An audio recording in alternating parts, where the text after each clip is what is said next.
the Super Burly Bros podcast. Welcome. Fucking A. Fucking A. I'm Aaron. I'm Dustin.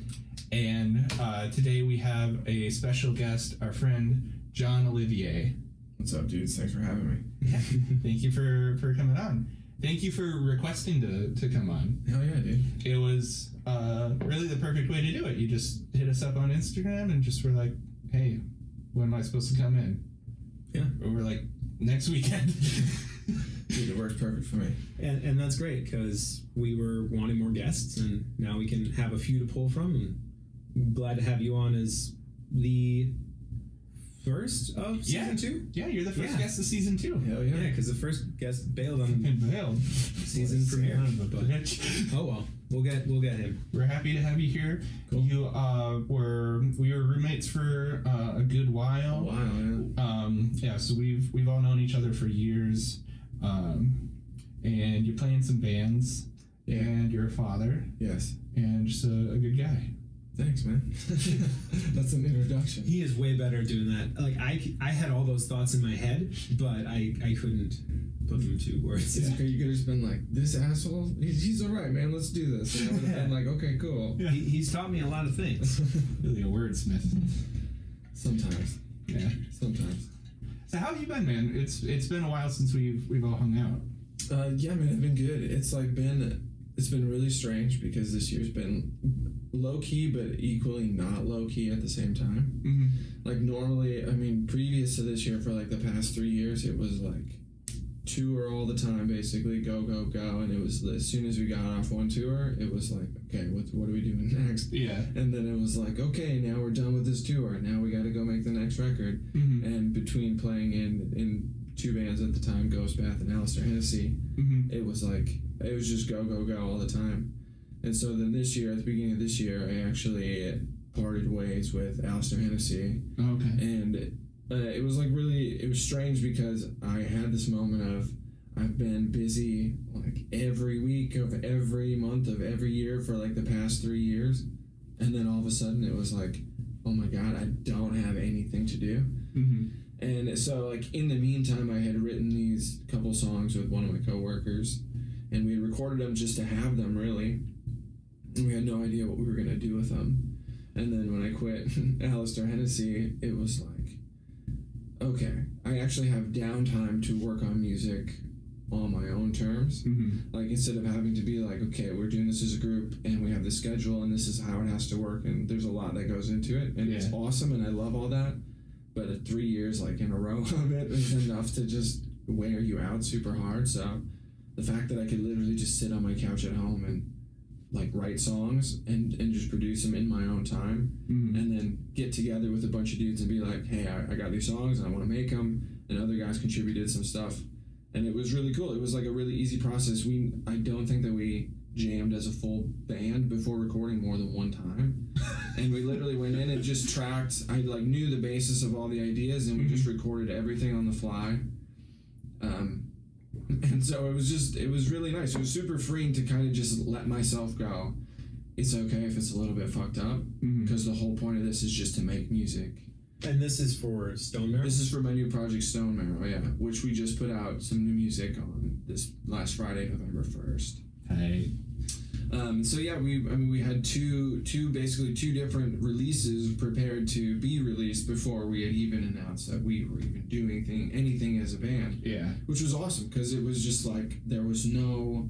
You didn't have to say like, hey, we're a thing. Yeah. Music coming soon. It's like, here's a bunch of shit just ready to go. Yeah, and it was more so just like I wanted to, especially if I was going to introduce a new musical project at this point in my life, it was like I don't want to have to like do the whole reestablishing myself sort of thing, and more so I just wanted to be like, this is the music that we made, instead of having to like put something out and then have any sort of expectation from anybody whatsoever. And not that there's been a ton of people that have listened to this, because we've kind of tried to just be real honest and low key for the moment and just let the music be out there. And now I think we'll probably try to put a little more steam behind it, but well, like, the podcast, it'll definitely give you a little bit of a boost. Yeah, and that's awesome. That's the with this new release, we recorded it here actually with Xander, nice. who is actually a guy that we used to live with as well. and he recorded the first 2 songs for us as well. And it was like, I'm sure it was kind of strange for him, because it was just like, hey man, I want you to record these 2 songs, and we didn't put them out for like a year, and not for any reason other than it was just like, wow, we just weren't ready to put them out. Yeah. And that's all there was to it. And it was great because the only people that knew about it were simply the people we had told simply by word of mouth or sent the songs to be like, hey, this is something we're working on. Yeah. What are your thoughts? And so we showed it to a lot of different people, and we got good feedback. And so it made me feel like it was just worthwhile to keep pursuing my ideas and, to keep making music with these dudes. And so it was just kind of a super organic thing that just felt really cool and really easy. None of it felt complicated or ever like challenging in the way of like, we have to do this. It was all just like, this is just what's happening, and this is kind of how it's going to go. And it was like, we're just going to rent the studio, and we're going to go in and track until this part's done. And sometimes it was like, I don't even know what this part's going to be yet. Yeah. So let's just go see what sounds cool and what sounds like crap, and then we'll just go from there. And Xander was awesome because he just let us kind of go. He just let us experiment. He's like, I hit record, I'm going to go take a piss. I got to run out, grab some food. I'll come back and I'll hit pause, and then we'll listen. Yeah, I mean, and it was really freeing too, because we could just literally be like, hey man, can we try to make it sound more like this? And he would just be like, yeah, sure. And he would just turn the knobs, which was beyond me. I don't fucking know what those knobs do. But he's turning knobs, and all of a sudden it's like, yeah, actually that's the sound right there. That's what I was thinking the whole time. I had no idea. Yeah. But that is it. Okay, cool. And then we would just go with that until we were like, okay, that part's done now. Okay, let's figure out what happens next. Mm-hmm. And they all fell together. And then I went out to Michigan for like 3 days and had the songs mixed and mastered by Josh Schroeder, who did like the last Alistair Hennessy record and the last couple Ghost Bath records. And it was really cool just to go out there. I went out by myself, and he's kind of got like his house, and it's kind of like out in the woods in Michigan. Mm-hmm. And it's like really quiet out there, and it was super, super nice for me because it was like just me by myself for the most part with him, just kind of letting him do his thing, and then just kind of saying like, yeah, I like that, or this maybe a little bit more like this. Mm-hmm. And just got to let him do his thing and kind of just help make sure that the ship was steering in the direction I thought it should go. Yeah. So his contribution is like giving it his final overall sound, which was what we had in mind the whole time. But it was really freeing just to kind of be there for 3 days with nothing else on my mind. My cell phone service kind of sucked, and I just was out in the woods, and so I wasn't like going to get beer, and I wasn't running to get cigarettes. I was just there, by myself. After our sessions were done, I just slept in the studio and I just chilled there. It was super nice. It was super freeing because it was like a little bit of deprivation from my normal accommodations, just to be like, I came here to think about this music and really live in this music for a minute, and just to be able to do that and have him shape it around everything while I was just there was super cool. So super stoked with where the songs are at and how they came out. I like the part about just being out of your element for it, like, because that's what they say for like other good writing is like, oh, if you're always playing in the same key, eventually your creativity kind of just narrows in to the point where you're not coming up with like cool new ideas. Yeah. And so you like put a limitation on yourself, and you're able to like, when you adapt around that limitation, that's where you get like creative again. And like putting yourself out in the middle of nowhere, out of your element, I feel like it would do that same thing too. Yeah, I mean, it sort of robs you of your senses a little bit, if that makes sense, because like if I would go outside to get a breath of fresh air or have a smoke or whatever, it was like, if I go outside, I don't know what's around me. I for the most part, I don't even know which direction is north. I don't even know which way I'm facing. Yeah. Let alone the fact I'm surrounded by a bunch of trees, and it's just quiet. There's not a bunch of city noise, and I live right in the heart of the Twin Cities, so I'm just used to city noise. So the fact that it was just like quiet, it was just super, super nice and relaxing, almost just to be totally submersed in nothing but like silence, and then just the sounds of the songs. And that's what we listened to just over and over and over. So it was like I got to just be inside of those sounds for like 3 days and really to me, find a place where it was like, yeah, this hits everything that I want it to. This touches all the places I want it to go. Yeah. Shit, it sounds like the most ideal recording situation where you can just really turn off and like enjoy the moments. Yeah, it was cool. It was great because all the dudes that I work with, I had the utmost respect for and trust in as far as their musical ability. So, at no point did I ever feel like anybody's idea was a waste, or mine included. That it was like I felt like the ideas everybody brought to the table were 100% worth listening to, and if they weren't the right idea, they were really damn close to it. Dude, try it just like this, and I think that's the right thing, and then all of a sudden it happens and it clicks into place. And I just feel super lucky to make music with the dudes that I do. Like the dudes, every time we make music, we show up to a room together. As soon as it starts, as soon as someone counts it in, it's like everybody just is in the zone, and it feels great, man. I feel like for the past almost decade now, I've been able to make music with a very close-knit group of people, and it's just kind of like you just build that understanding of one another, and I suppose that confidence comes with it, that you just know when they start doing something, you go, yeah, inevitably I like it, and inevitably it's good, and if you don't like it for some reason, you can speak your mind and just go like, I don't feel that, like I don't understand where that's going, and nobody's ego is so big that they can't go, cool, well let's try something else. Yeah, that is one of the, having played in bad bands and then, a couple of good bands, just being able to have trust in the other people that you're playing music with. Like, because I've had tons of times where you play in a band, you're like, I hope they know their part. I hope they can, handle it if something goes wrong. And I hope we're on just the same page of what we're trying to do. And then it's just there's so much anxiety with that. But then if you are in a band with people that you trust, you're like, I know that they know their parts. And I don't know, it just feels great. Yeah. I really don't have much to say, because I feel like that was me in every band. I was the one that was, slowing up the production. But I hate to do this to you, Aaron, because I think that we're on the same channel somehow.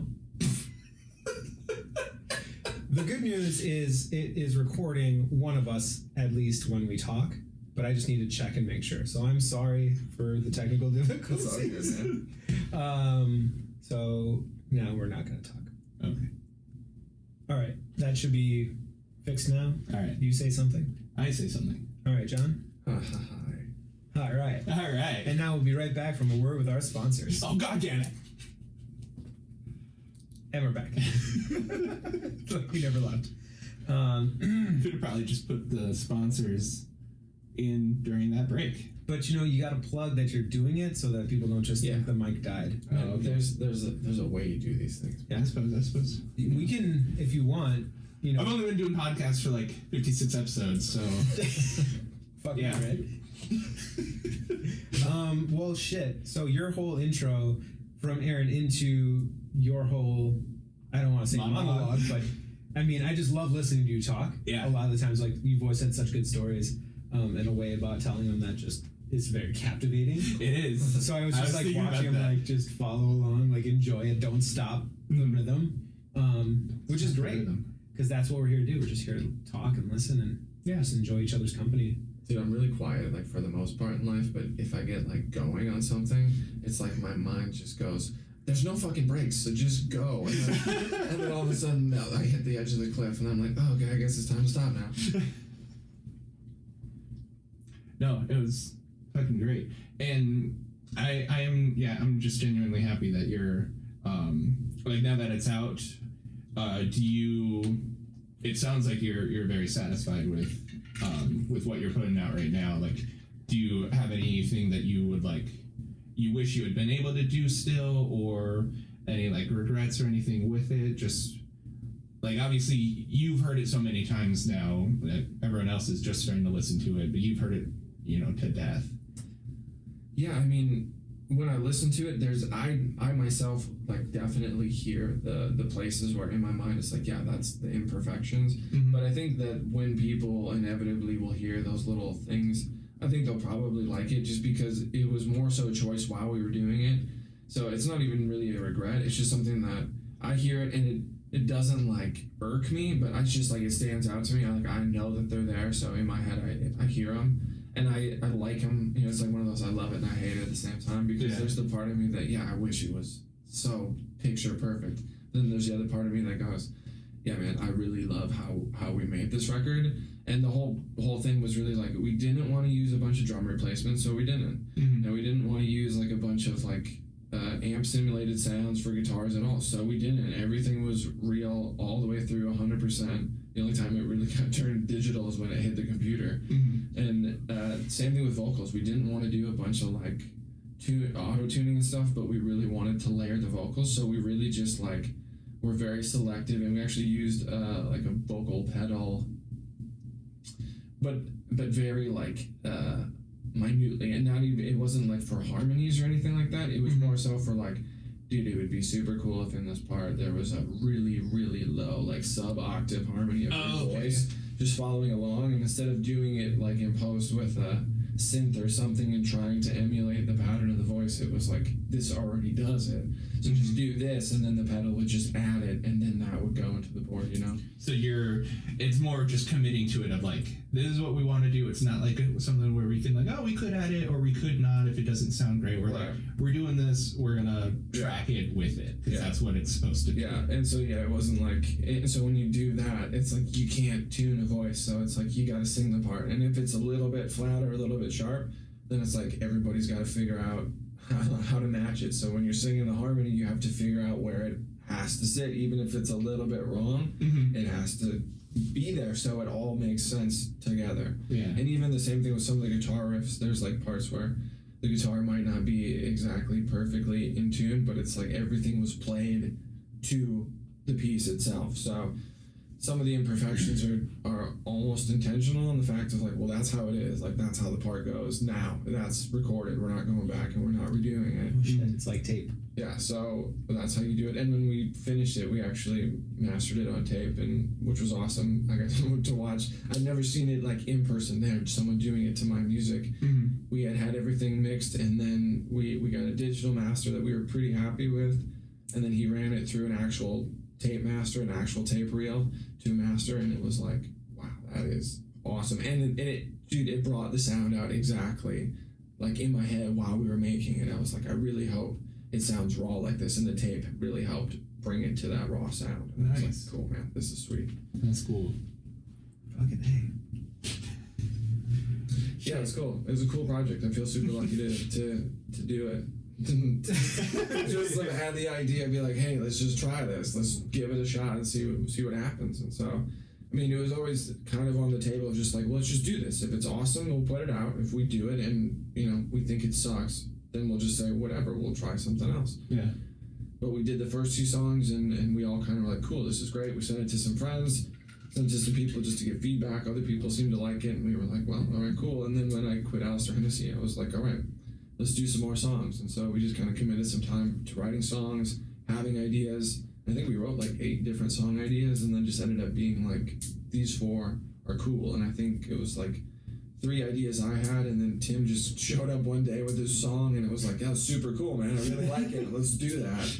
And so we just did that song in there as well, and it just fit the vibe of everything. So everybody on the same page from day one, slaying it, and just everything just gelling. Yeah, I mean, dude, literally the band was literally kind of like formed as in like, I talked to these dudes independently, everybody was like, yeah, cool, I'm interested, I want to do it. We literally went to a bar, did some shots, drank some beer, smoked some weed, drank some more beer, and then we're like, all right, this is kind of the idea, this is what we're thinking. And it was really kind of started by me and my coworker Colby as far as like the basis of the ideas. We came up with a name and the sort of like style that we thought we were going to try to accomplish. And we just kind of explained it to everybody, like, this is the idea. There's these songs, and, you know, if these come out cool, then we can try to do more songs like this. And everybody was like, yeah, sounds great. And so, how would you say that that's different from the other bands you've been involved in? Or at least the last two. Yeah, I mean, Ghost Bath is kind of an anomaly because that all just kind of fell into place really because at the time we had started Death House, and that was just a thing that Tim and I had wanted to do. And we met a dude who was a really good drummer. He wanted to play that style of music, and so we just kind of started doing that. And then Dennis had started Ghost Bath, and he was talking about doing some touring and had asked us if we just wanted to be his live band. And so we said, sure. We started learning the songs, and then everything kind of started to get bigger and bigger and bigger and got much, much bigger. And then he was like, do you just want to be in the band? Do you just want to do this with me? And we were like, yeah, sure. So it just kind of went crazy.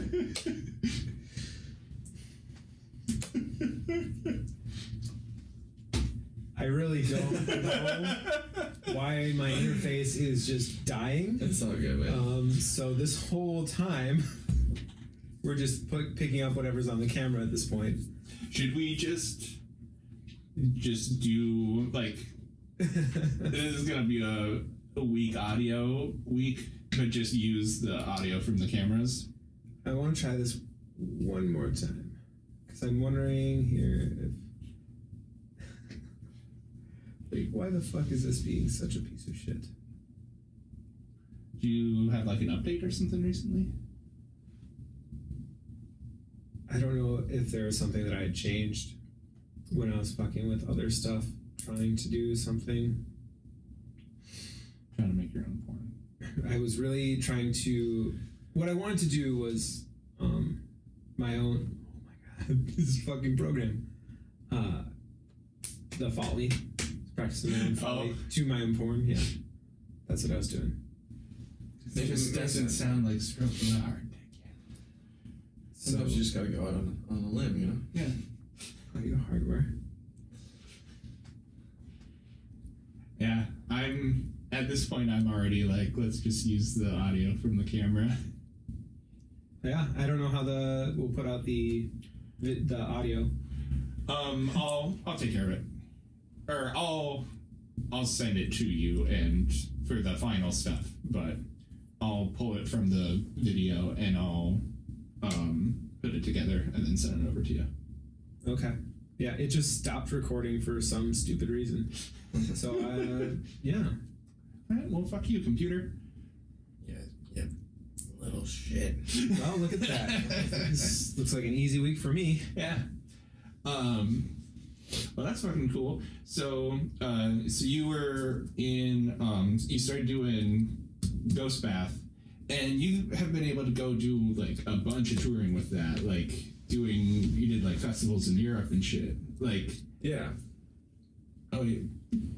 I guess we don't need the microphone, but we can still pretend. That's what I was saying is keeping up appearances. Yeah. All right. Tell us some good tour stories. No. Oh, I want to hear tour stories. Okay. I have it written down so we can talk about. Oh, that. Is it too early? Do we have other things? No, because I don't even know what the schedule is anymore for this show. Go on, stories. How much does Peyton really hate us? Yeah, does Peyton hate us? Well, Peyton's actually not even in Ghost Bath anymore. Oh shit. Oh. On totally good terms. I think he was just getting, like, burned out on life in general. Like, he was doing a lot of, like, traveling back and forth, and his own specific reasons I don't know, but it was totally on good terms. He just basically was like, hey, in the near future here, it's just going to be next to impossible for me to make it work with my schedule and with just all the stuff I got going on. So yeah, before we get too far down this road, I have to step away. And I was like, all right. Well, I mean, you know, like, we all wish him the best. Obviously, nothing. Yeah. Mm-hmm. It was no bad, like, crazy things. Just he had life going on. So our old drummer is back in the band now, Jason. Okay. But we've been writing with him, and that's super, super cool. And he's been killing it, actually. So we were doing some more writing this weekend here. Cool. Peyton is, like, one of those dudes on tour that he can be hyper hilarious, but he's also so serious about his work, which is really good for us, like, especially on some of the shows that we do and, like, some of the bills that we have to play, because it's like, you got to be there early, you got to be on time, you got to get your shit in place and just be on point. And he's good about that. He's there, he gets it done. Yeah. And that's like, okay, cool. And it's like I don't have to worry about him having his setup, whatever. And if it's like something is going wrong, he's just like quick enough to be like, hey, something's going on, give me 1 second, I gotta fix it. And he'll fix it and be like, okay, cool, got it. And then we can go. Yeah. Which you just have to have that mentality, especially like if you're gonna be running a click track system, which we do, and you're playing to any like interlude samples, which we do, if they're important for the flow of the set. It's like you just have to be on point with that stuff. So he was always there for that. He was super hard on himself sometimes, to the point where I'd have to be like, after the show, I'd have to go back and be like, calm the fuck down, dude, it's fine. I promise the thing that you fucked up is way less than the amount of times that I fucked up during this whole thing. I guarantee it. Yeah, and it wasn't that big of a deal. We know that one. Yeah, But I can 100% appreciate that commitment, like, because I feel that same sort of frustration internally. I try not to like let it manifest itself in any sort of bad ways and just process it as a human being. So I make mistakes when I play. Yeah, but I still feel that way when I make a mistake, especially if it's at a part where I'm like, yeah, I'm gonna nail this so crisp. And dude, the truth is I guarantee like 99% of the people would never even hear the mistake, but in my head it's like the biggest thing. It's like, just a smash in a silent room. It's like, it's nothing to most people probably. So, how would you say, aside from like the distance traveled, touring local or national versus international, because I know Ghostbath does like a lot of those festivals overseas. Yeah, so sometimes overseas travel can be nuts because you have to like cross all the borders, do all the checks and all that stuff. But other times it's like so stupid easy because the cities are so close. Like sometimes in Germany it's like, oh, how far is our drive tomorrow? It's like an hour and 45 minutes. Oh, fuck. That's son of a bitch. Or like seriously, we played London. We had like back-to-back shows in London at one point in time, so it was literally like we just got to spend 3 days hanging out in London, because we played on one side of London one day, and then the next day we played on the other side of London, and both shows like sold out, which was super cool. But it was just like, this is like weird, like we just stayed in the same hotel the whole time. So it was just like, we're just hanging out here, and there was a bar downstairs, so we got to like meet the bartender and kind of like be friends for a couple nights with the bartender, and just like, this is pretty cool. Nice. You have to stay in hotels. I mean, that's where I think but sometimes it super sucks staying in hotels because you book a hotel that super sucks really bad. Right. Like, I think it was our first tour. We were in Denmark, I think, and our tour manager had booked this hotel, which turned out to be like a bed and breakfast. And apparently check-in like ends at like 6 p.m. or something. What? And we got there at like 1 in the morning, right? So we're looking behind the counter, and like we're all super fucking tired, and half of us are probably still intoxicated. And we look behind the counter, which is like locked, but there's like a little crack in the window here, right? Mm-hmm. And we're looking in, and right there on the counter is the keys to what is our room. Like we can see our name and stuff on it. And we're like, fuck, it's right there. Like it's right there. And we were like, is it against the law for us to take those fucking keys? It's because no one's here to check us in. Like, is it against the law for us to take the keys? And so there was a big debate back and forth. Like, are we going to take these keys or not? And so somehow, while this is all going on, one person in the group, and I'm not going to name any names just for, I don't know, potential legal reasons, I have no idea, finds a thing that we can use and just bends it, sticks it through, and just grabs the keys and goes, I got the keys. Just unilaterally, like, we're doing it. And then there was still a moment there of like, are we going to do this right now? Is this actually what we're doing? Right, because the hotel will know. And through this process, I had seriously become so burned out by all of it. I was like, at this point, I don't give a fuck. I'm going to go sleep in the fucking van. Yeah. And so I took the keys and I went out to the van, and then everybody followed me out to the van. And then I was like, Jesus Christ, you guys, you didn't have to follow me out here. I was totally fine sleeping in the van by myself. Make up your own mind. And everybody's having a big debate. And then I was just so burned out that everybody was in the van. I was like, fuck it, we got the keys. Let's go inside. And everybody was like, fine, yeah. And everybody agreed. Let's go inside. So we fucking went inside and slept. You just needed someone to be like, this is what it is. And then we woke up the next day and we went to the front desk, and so we tried to iron it out with like the lady that's there and explain what's happening. And we're trying to, we're speaking in English, and she doesn't have the greatest English. And then she's talking about something about breakfast or whatever. And so then our bass player, Josh, like wanders off to the breakfast area and starts eating. And then she's like, no, you have to pay for that. And he's already eating food. And like, God damn it, man. This is just a shit of the worst fucking night. And then on top of that, we have to like cross back into Germany. And then we get back into Germany. And then they make us get out, and they like bring dogs into the van and everything. And we're just like, dude, this is the worst fucking day on tour ever, man. This sucks so bad. And then you go to the show that night, and then it's like, oh, a fridge just jam-packed full of beer. Like more beer than any of us could possibly drink in a night. But it's like, well, there it is for us to drink. Let's get to drinking. And then we get a great meal or whatever, So it's like, tour is the biggest roller coaster ever.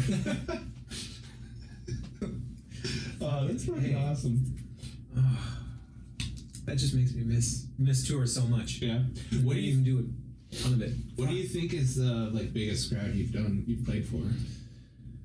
I think probably European ones get big. Yeah, probably the biggest like collective, as far as like people watching us at one point in time, was probably Hellfest. Mm-hmm. And it's really tough to say like how many people are watching us, because it was like, I think inside the tent you could fit like, I think someone said like 15,000 people or some like crazy number, Jesus. Right? And the tent's like jam-packed full, but then there's people like outside the tents on both sides. And at the back of the tent, which is just kind of like a pitched overhang, there's a big fucking Jumbotron, which there's a camera crew like right there filming you. Yeah. Your face is on the Jumbotron. And then there's like just thousands and thousands of people past that out there. Some people watching, some people just walking by. And so it's like, I don't really know how many people were watching, but it was a shitload of people. Like more people than I could see the end of walking around in every direction. And it's weird, dude. It doesn't even feel like it's a real thing. You feel like you're just like looking out at a shitload of people.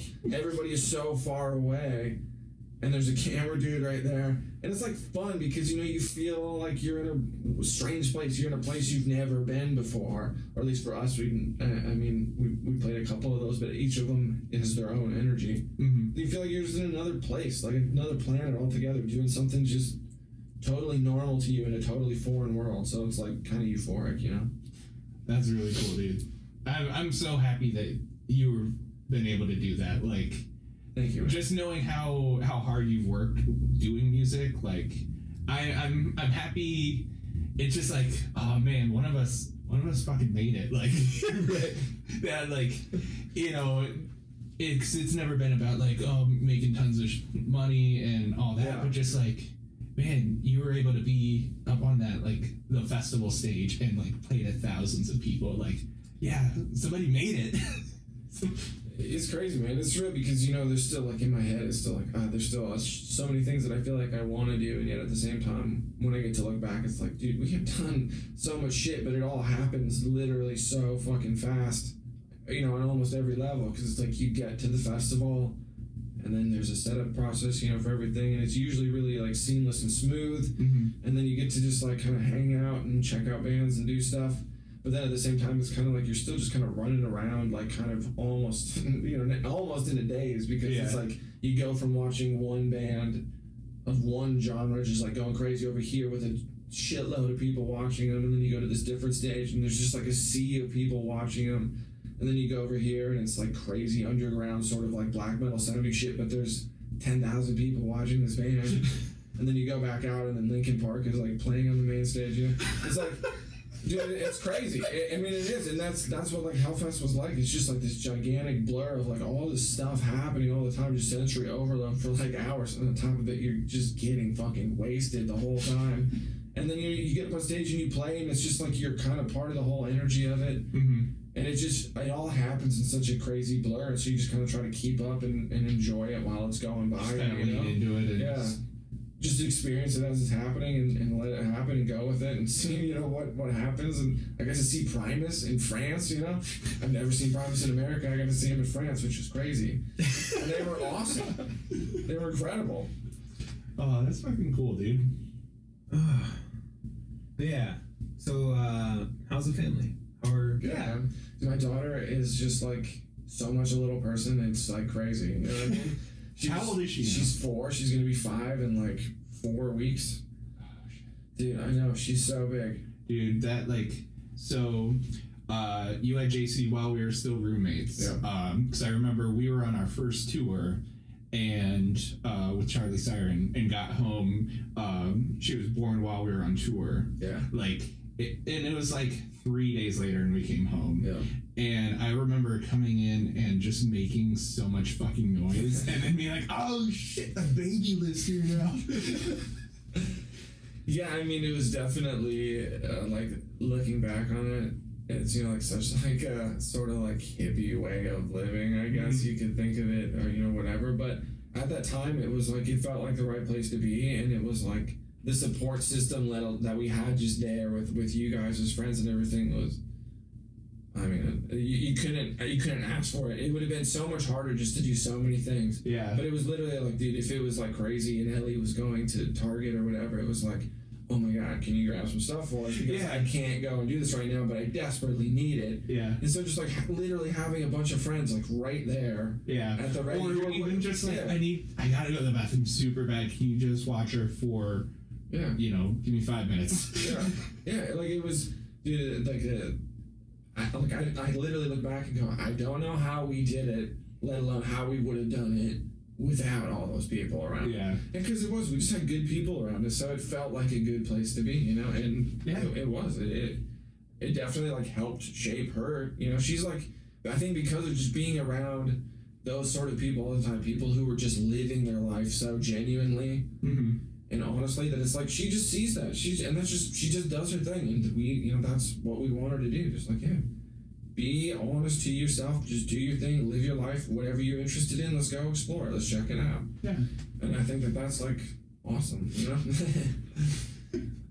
very hippie, but dude, it is. But no, I feel like I'm sure that's gonna be a really fun childhood too. Of like, you get to meet so many different people, like this eclectic group where we're all doing different things and just taking it all in, like, oh, this person does this person does that.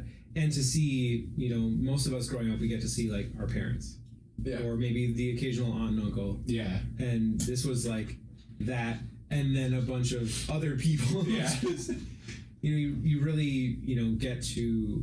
Yeah, like we would have shows at the house still, and yeah, dude. And she just slept in the back, like the back bedroom was so quiet which was unbelievable how quiet it was back there. But with the airport right there and everything, it was like the house was insulated, so it was like, dude, and it was super quiet in that bedroom.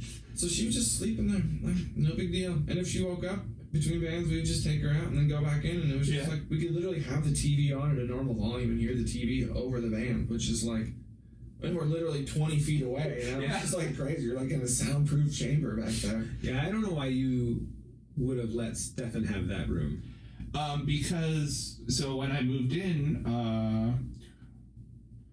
into that one, because you guys were in that room, and then once that room was like open again to be like claimed by anyone, I already had all my shit set up in my room, and like it was the room is the exact same size. No, like, I mean, I don't know if you guys ever had to pay extra for like that front room, because that really seems like the coolest thing. Because when we first went to the Charlie Siren house, that was, I think, where Xander was, and he had his little studio there. And that was like such an awesome setup. And then the bedroom was just, you know, right there. Like that would have been.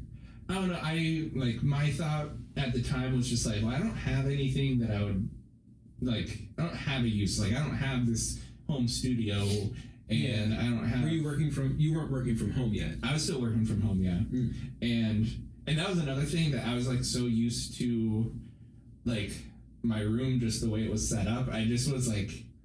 To move it over to like a symmetrical side of it, like it just bothered me. I'm like, I don't want to have everything suddenly reversed from how I've had it set up. Fair enough. That makes sense. That's an awkward feeling of like, I tried to imagine it of like, oh, this would be where, because I would just probably set it up the same way, just opposite. Mm-hmm. And it was like, yeah, being in the Marrow world is weird. Like bizarre world, upside down. Yeah, it was strange, man. I mean, I lived a lot of strange years of life in that house, but they were all good. They were all years that were like super important to me, you know, really getting to where I've gone to anything. Yeah. There were those years that like allowed me to be like, cool, this is my chance to like really go out there and try some shit out and see where I can put myself. Yeah. And those years seem to have paid off, you know? Yeah, like we don't really talk about a whole lot, but it is amazing just the amount of things that we're able to change in life just from Charlie Siren or the house. I think it's, I would say that house, because that house has had so many different people, even before like Tane was living there. Yeah. Like, I don't know anything about them, but like, I know it just seems like it's always been like a musical house of sorts. Yeah. It's had a weird history, but just in general of like, basically, you know, I know you because of Charlie Siren, like, because you know you played backup guitar in Charlie Siren as well, so we've all played in the same band before. And like, it was like the first night that we actually all met. We were supposed to play a show in this duplex upstairs. Yeah, or you were, because we were just coming to watch. Oh, we were just coming to watch. Yeah, I was gonna play. So, yeah. And it didn't even happen. Yeah, so we just went back to the house and got super drunk and stuff. Yeah, I'm pretty sure that's what happened. But yeah, like, you know, I know you from that. I know most of the people that are like my close friends are met through Charlie Siren. Like, there's you and there's Degnan and Brian that at least I have that are like good friends from before we were doing Charlie Siren. Yeah. And then like everyone else that would be like the pivotal moment of like how I met them or why we're friends. Shit. I guess I never thought about that yet, but yeah, I've met pretty much all my friends from that band. Yeah. Wow. Yeah, it's pretty crazy. I met a lot of people up here as well. Just from doing shows, even at the house, like young bands, like even when bands like Unturned and like Remo Drive were just starting out, and like these dudes hitting me up and being like, "Hey, can we play a show at the house?" And just being like, "Yeah, I mean, why not?" You seem like cool dudes. Everybody gets a shot at least, you know. Yeah. And then people come in and do cool stuff, and then you're like, "All right, cool, yeah, come back whenever." And then sometimes you have Jamie's Elsewhere. Well, yeah. Fucking destroy that house. We had so many holes in the walls. Is that? I was thinking more like, yeah, we passed those holes. Yeah. I tried doing some hardcore shows there, and I love doing shows for those bands, but after a while I was like, dude, I can't fix any more fucking holes in the wall. Well, this whole house is gonna fucking come down and then fix another wall, man. I just remember all the times we had to carry that 810 up and down the stairs. Oh, God. That was such a pain. But good times. It's so worth it. The sound. Mm-hmm. Now, when you were doing like Europe, would you have like extra like dummy cabs or just two cabs in general, or was it just whatever you guys had? That's what you're using. There was no like larger rented out backdrop or. So the festivals are different from like normal touring. So like on normal touring, because with Ghost Bath we have a deal with Orange, and so they provide backline for us. Nice. Which is awesome because I love Orange amps. For real. So the fact that we get to work with them is sweet, and we just have to say what we want, and so beforehand we kind of get a list together of stuff that we want, and like each of us kind of picks out two things. We usually have one that we think will be our primary and one is a backup, because it's just, you never know, dude, and it's rented gear, and then so it's, you know, who knows, man, it's probably been through some abuse, and those companies do a really good job of taking care of the gear. Like, it all looks immaculate, you know. Yeah. You would never guess that it's like touring around Europe probably like 50 times or more, you know? But you just never know. It's an amp. And you're going all over Europe. I'm in the mountains and down by the, you know, the there's climate changes. Yeah. So you cover a lot of different terrain in a really short amount of time. But where was I going with this? Jesus Christ, I lost my train of thought. Set up on festivals. Oh yeah, the setup on the festivals is different, because some of the festivals you can just use your own stuff, and that's just what they kind of expect that you'll do. Mm-hmm. And some of them, it's like they literally just have a room full of stuff, like a side tent just like full of gear, and they go, what do you want? And you're like, okay, I'm gonna take that head. Give me one of and then get these. 2 of those caps. And then we have 3 guitars in Ghost Bath, so it's like, okay, I take that head, and then 2 of those, 2 of those, and 2 of those, you know? And so it's like, you just kind of get to pick what you want, which is pretty cool. Yeah. But at the same time, it can be a little dangerous because it's like, if it's gear that you're just not familiar with, Yeah. then you're kind of running the risk of like, is this even going to remotely sound like I want it to sound? Right. And if you're playing with, like, you guys have samples and stuff too, so like there are tones that are meant to be blended together in like a certain way that, that's a lot of variables. It's kind of a mindfuck because, you know, you spend so much time figuring out like what your sound is and what this part needs to sound like, and then you go over there and you play on something, especially if you're doing something that you don't play in the States. Mm-hmm. Like if you have to go to a festival, and so like say if we're used to playing this specific orange amp or something when we're here, and then we go over there and it's like, well, we can get this orange amp, but for some reason we weren't able to get this thing or whatever, and then it's like, oh god, what is this going to sound like? Is this going to sound like what I want it to sound like? And then you get to a festival and you're like, oh, I got to use a Marshall, and then you're like, God, is this going to sound like what I think it needs to sound like right here? Like, shit, because I like spent so much time making it sound like this. Is it going to sound like that? And you kind of just have to go, all right, I trust that I'll figure it out on the fly and be able to just kind of dial it in. Yeah. Have you guys ever thought, since you're still going, you've got some decent steam where you're not slowing down, have you thought about using Kempers? Like for those sort of things where you can just have it on the flash drive and just plug it into one that's rented overseas? I've thought about it, but my biggest qualm with the Kempers, and I know that you can get like pretty fucking close. It's not the real thing. I mean, there's like the way that you can, and I know it, like you can get it close, but there's still just like there's a natural element of you playing through a tube amp and like the inflection of how you play the strings, how the amp responds to it. Yeah. That no modeling amp can really quite process quite right. Mm-hmm. It's still it'll still come off just with a hint of mechanical, and you know the human ear can tell. And I know it's minute, but just for our own personal preference. Oh no, I mean if you're playing something and every time you're playing it, you know that it's not how it should be. It's gonna just like fuck with your brain more and more and more. And in our we really are about we just like the really raw organic sound, and that's live. That's what we've always gone for. Is like really raw, and you know in the studio it's one thing to kind of be like, oh, this part we want it to produce to be really like pretty and cleaned up, knowing full well that live it's like I'm not gonna get my guitar to clean up that much from this other thing, but it's just how it's gonna be. Do you use a lot of pedals or anything? When we first started touring, I was using a bunch of pedals. I had like 10 pedals on my board. And then I kind of hit this point where I was like, man, this is just too fucking much. Like I'm fighting too many things, and like different rooms were giving me too many different sounds, and having to pull this pedal back and adjust this one. Mm-hmm. So we've kind of like me personally, I've really simplified what I use for this band.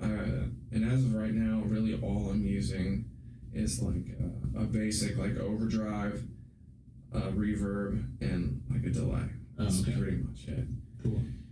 And just letting like the rest of it try to be really natural, and like trying to get different sounds and inflections by simply just doing different techniques as far as picking or where I set my volume, and just I know it's like one of those things. It's a variable, but if you do that variable enough times, you develop kind of the habit of where it sits in the right place. Yeah. And there's always the potential you can fuck it up, and that's kind of the enjoyment of it is like, hey, don't fuck it up.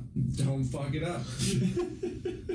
I mean, for me, you know, because I don't want it to feel mechanical. I want to, when I'm on stage, I want to like have to like be present and like have a little bit of a fight with myself to maintain everything that I want to remember of how I do it. And if it's all mechanical for me and my performance is just purely like vanity, like making people look at me, that's not my thing. I want to play, and I want to be there and experience the play and still allow myself to be moving and animated. So it's a kind of a challenge, it's a personal challenge to not fuck it up every night, you know? Yeah. Fucking A. No, that. Again, I'm just captivated by the story. Like, tell us another one, Grandpa. He's a good orator. Shit. Oh, my note cards.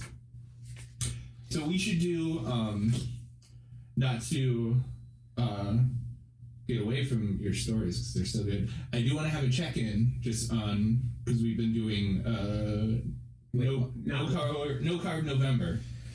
Yeah. How do you feel like it's going? I think that I've been doing pretty good, except like I'm not eating a ton of carbs in general. Like I'm keeping it under 50 grams. Oh, okay.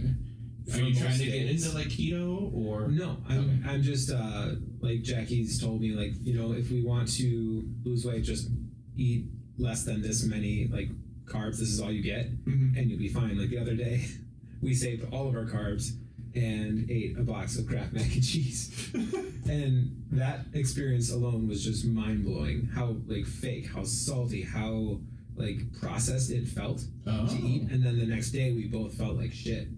And it's so weird to sense these changes with your body when you take out so many other things. Yeah. And then you put something in that you don't normally eat that it's like, no, what the fuck are you doing? Like, Jackie actually like felt like really sick from it. Oh, jeez. So, yeah, it's interesting to cut all that stuff out. But for the most part, I'm staying with, you know, low carb because I don't think it's possible to do.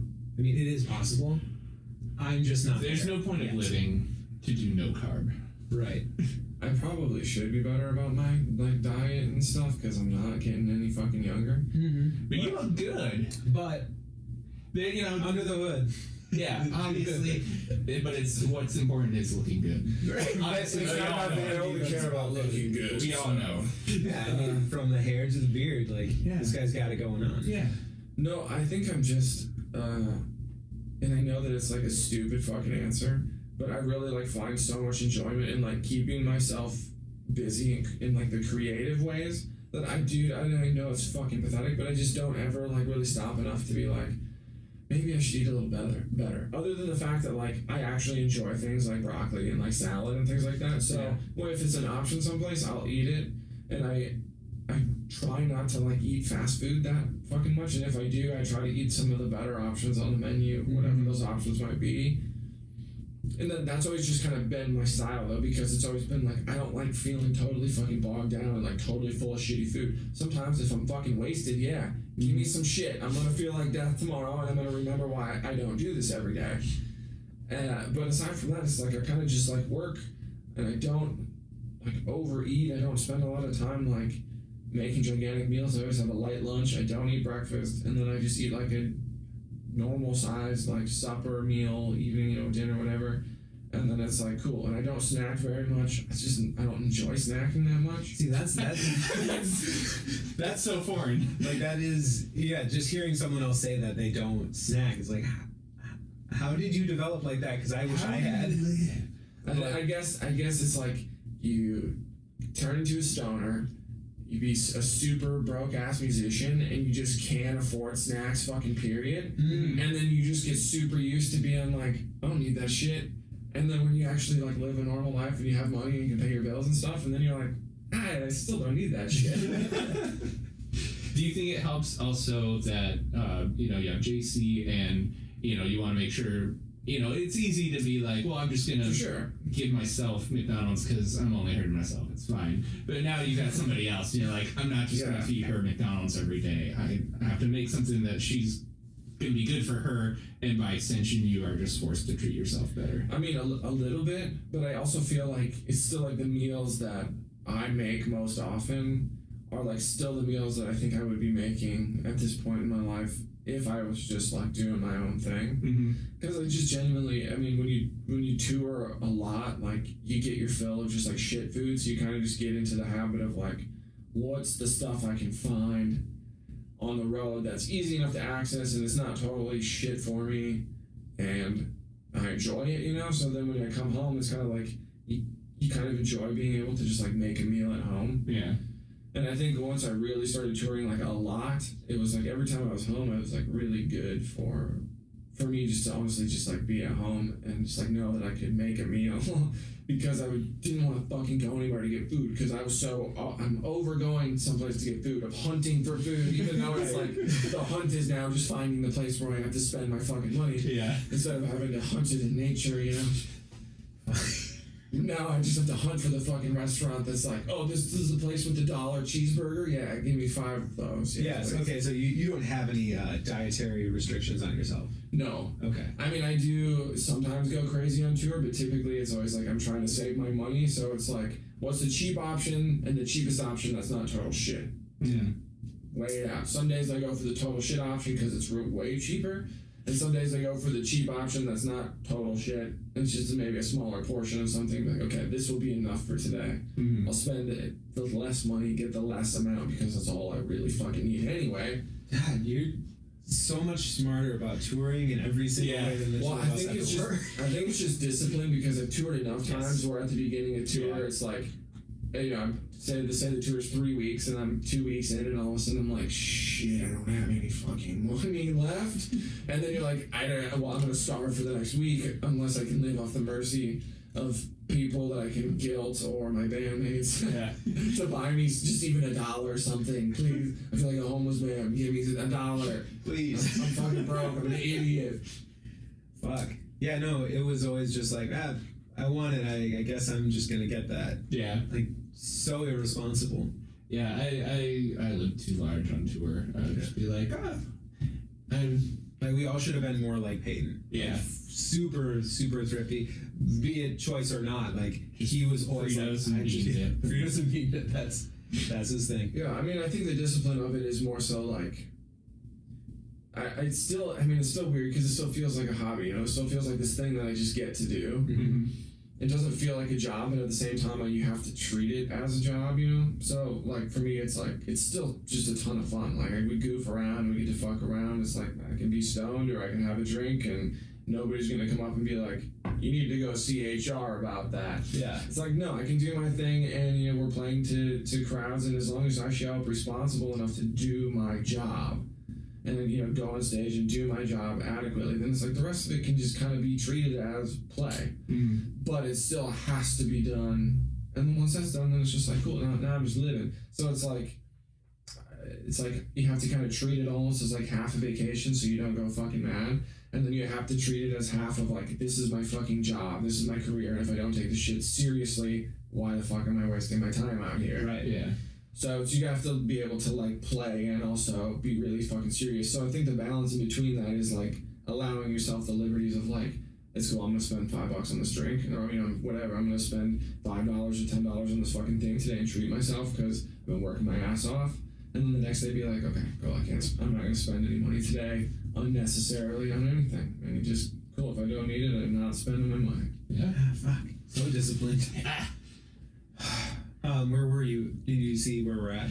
We're at about an hour, and we didn't start talking immediately when I hit record, so we're probably creeping on an hour for real. Okay. Yeah, it's been going well as well. Doing the intermittent fasting, I think I like that. Yeah. Yeah, do it like 5 days a week and then take the weekends off. So what is your like the schedule for your intermittent fasting? So my eating time would be from noon to 8.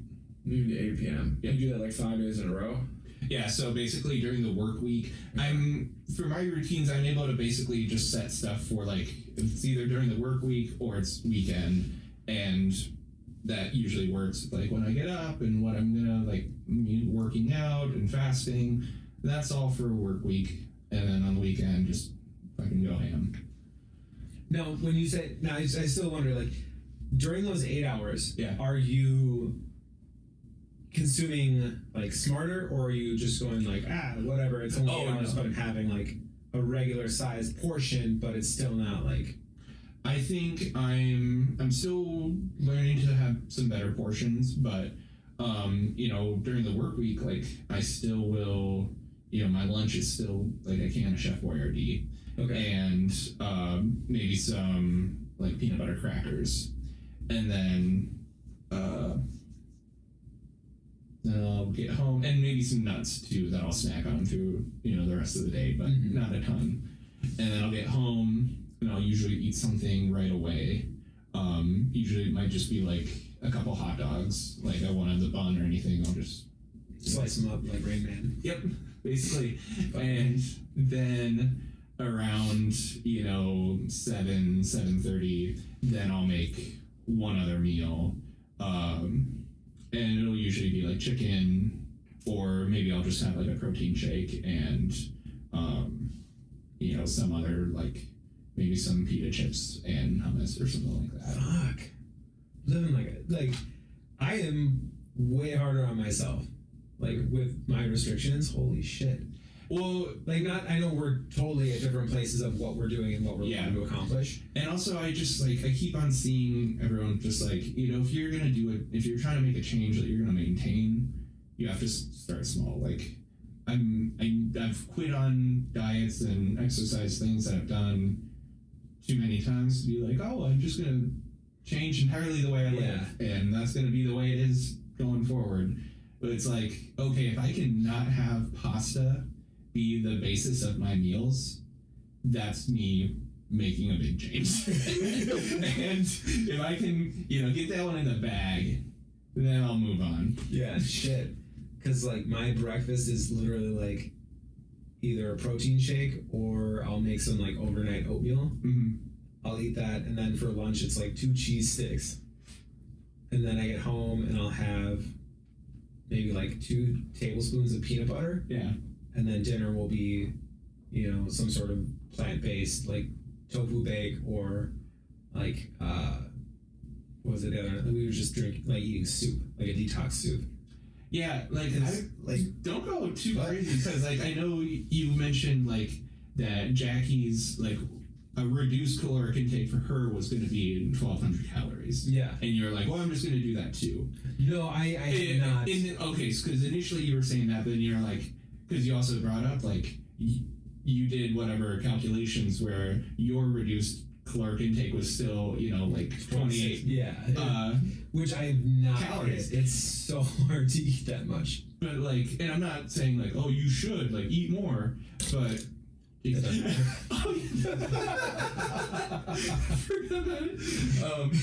But like the thing I try and think about is like I weigh a lot more than Jackie does. Yeah. And I think of how much I have a feeling I weigh, and knowing that there's a scale right behind you. Yeah, I'm not going to use it today. Like I said, I live large on the weekends, and then but like I know how much I weigh. But think about that of like you are moving that weight through the world all day. Yeah. That if you if you are going upstairs, you're moving your whole body weight versus someone who's thinner doesn't have to move that much weight just in general. And so like I do think of like all the things that we do being active through our day. If we're weighing more, we're still like using more energy to do that. Yeah. And so we need more fuel. Yeah. So I would say like you could probably eat a little bit more. Well, I mean, this isn't North Korea. When I got home from the gym this morning, like I stepped on the scale and it was like I was fully dressed and it was like 228. Mm-hmm. So I'm at least at 226 if this is like 2 pounds of clothing. Yeah. So that's from where I started. That's a significant drop. Okay. So I mean, it's working. I feel good. It's not like I haven't fucked up. I had a donut the other morning. I did. I fucking did. You son of a bitch. But I thought about it. I was like, "Fuck, you really fucked up. You fucked up." But I'm human. I make mistakes. Well, yeah. Yeah. And the truth is, your body probably burned that shit off quicker than you realized too. Yeah. And I was definitely like still going to the gym. It's not like I was like, well, I'll eat this, like eat shitty, and then I'll just burn it at the gym. It was like, nope, I'm still eating less that day. Yeah. But. And then in addition to what I'm eating, then every morning during the weekdays I'll get up and I'll do about 20 minutes, half hour of like weight stuff. Jackie definitely just cooked cauliflower. Like I can smell it. It smells like a fart. And I was like, which one of you fucking did that? Dude, I can't smell shit, man. Yeah, no, she cooked cauliflower. I smelled it out, but I don't think I would have picked up on it if you hadn't like pointed it out. Oh shit, okay. So sorry, shit my pants. No, oh, fucking A. Any other business? Well, we got to figure out a way to put Jeff's clip in here. Oh yeah. So I'm not sure how we can do that. We pay good money for that slot. We can put it in next week and let them know. I think we might have to do that. Should we do 2 next week or just be a week behind? No, we can do 2 next week. Okay. So yeah, because we don't have a guest for next week, so we'll take more time for Jeff's corner. Yeah. That works. or technical difficulties, however you want to Jeff's Sorry, Corner. Yeah, maybe you should work on the jingle for that. Yeah. What, you don't like the jingle? No, it's fine. It's fine. All right. I mean, I would have gone with like a trucker theme, like maybe some banjo or. Well, I don't have a banjo, do I? Yeah, ukulele. That's pretty much You a got banjo. Pro Tools or something, man. Come on. Yeah, there's an It's emulator for that. 2019. Yeah. That's sakes. People making records on iPhones and shit, man. I don't know. Jeff's a rocky guy. It's pretty something. But Jeff, let us know if you're happy with your jingle, or do I have to try again? I still like how you've both been so committed to addressing the microphone. I forget. It's just this. I'm sold to it, man. I committed to it. I can't do the podcast. Let's do it. Yeah. Sorry, everyone, for the reduced quality. We're still trying. I mean, that's literally like. Have you been listening long? I've listened through like a few episodes. Like I said, I have commitment issues with entertainment. I'll like check out a couple things, and then it'll be like I'm busy as fuck with this for one thing like 3 days, and then I get around to something else, and I'm like, no, fuck, what do I feel like today? I'll try something else. But I listened to a few of them. Yeah, it was cool. It was mostly because I was like, what are you guys doing? What are you doing? Yeah, I don't know. Like I remember you had like started the podcast, and then I just never actually gotten around to listening to it. I think I listened to like one of the first ones a little bit, but I think it was in work, and I was in like passing, so I was like, I don't have time to actually like sit and listen to the whole thing. But then a couple weeks ago, I think I saw something from you guys on Instagram, and I was like, shit, I should actually like watch one of those. So I watched I think like the last couple, so up in the 50s. And I was like, oh shit, they've done over 50 episodes. I was like, all right. Yeah. I was like, fuck, I should just go be on the show, just like see what they got going on. So I just hit them up. And then I at first it's kind of dumb luck because I'm obviously a fucking stoner. Wasn't even thinking about timing with putting out this music. And then he was like, do you have anything you want to promote? And I was like, yeah, I do.